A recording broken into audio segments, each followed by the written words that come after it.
familiar with the name Malcolm Muggeridge?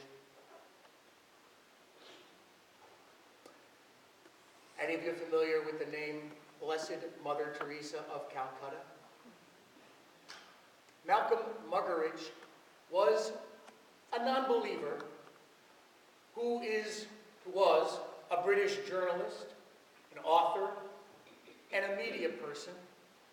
And he wrote a book after following Mother Teresa around in Calcutta. He wrote this book in 1971, and it's called Something Beautiful for God. He and his film crew were in Calcutta filming Mother Teresa and her sisters picking up the dying from the streets in Calcutta and bringing them to a home for the dying.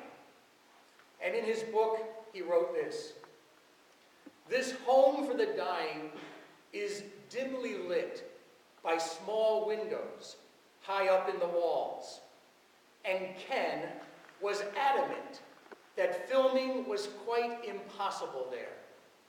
We had only one small light with us, and to get the place adequately lighted in the time at our disposal was quite impossible. It was decided that, nonetheless, Ken should have a go, but by way of insurance, he took as well some film in an outside courtyard where some of the people were sitting in the sun. In the processed film, the part taken inside was bathed in a particularly beautiful soft light, whereas the part taken outside was rather dim and confused. Mother Teresa's home for the dying is overflowing with love, as one senses immediately on entering it. This love is luminous, like the halos artists have seen and made visible around the heads of the saints.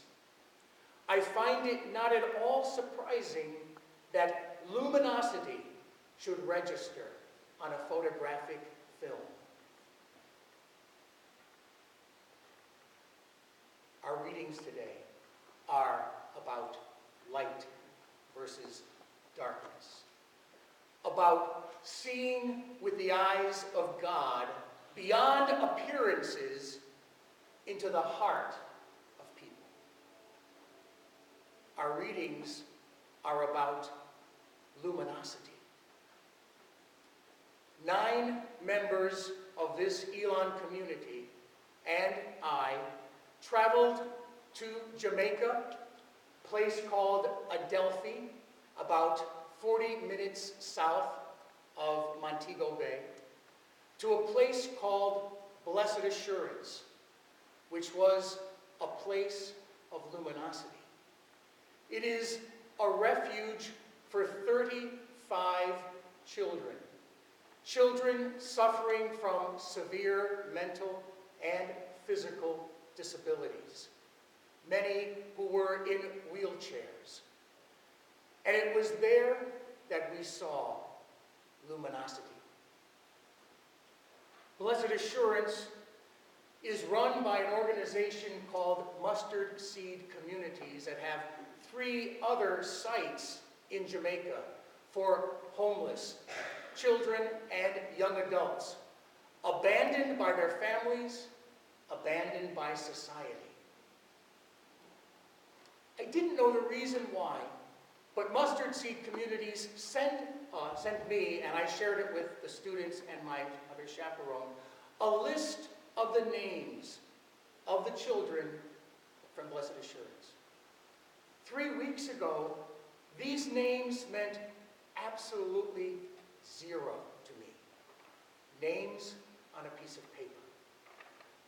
This morning, I got out the piece of paper, and I looked at the names, like Shanice Price, Moya Maxwell, Tracy Ann Jones, Camille Prince, Roy Prince, Jada German, Fiona Taylor, Abigail Bryson, Donovan Wright, Roshan Ricketts, Rick Roy Sterling, Romar Cummings, Romaine Cummings, Christopher Miller, Javon Burke, just to name a few.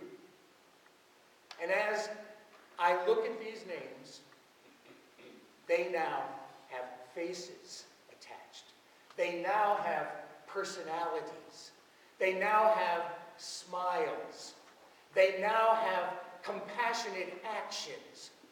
They now have luminosity. I actually witnessed caregivers act like parents to these children. I witnessed children with disabilities showing kindness and mercy and compassion to other children who were more severely disabled than they. My brothers and sisters witnessed the light of Christ so active in this small compound in nowhere, Jamaica.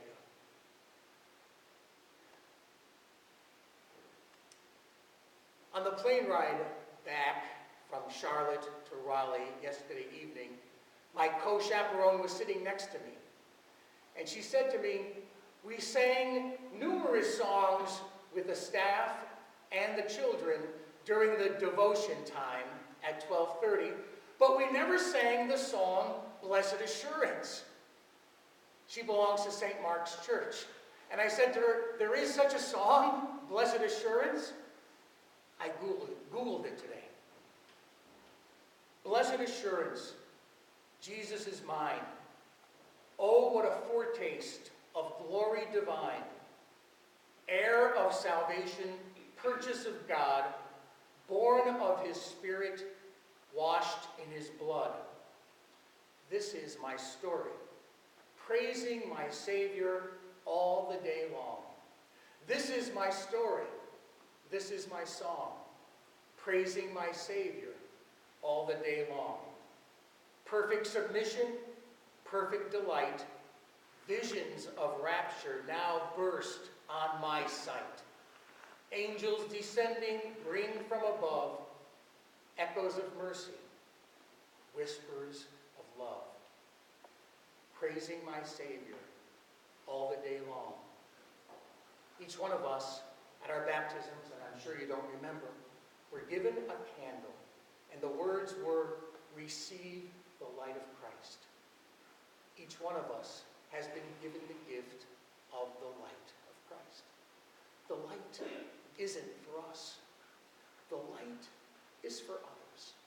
The light is for others, to show them a way, to show them love, to show them compassion, to show them mercy, to show them the very blessed assurance of the presence of God. We give God praise whenever we give our light, which is his light, to another. Let's not miss any opportunity.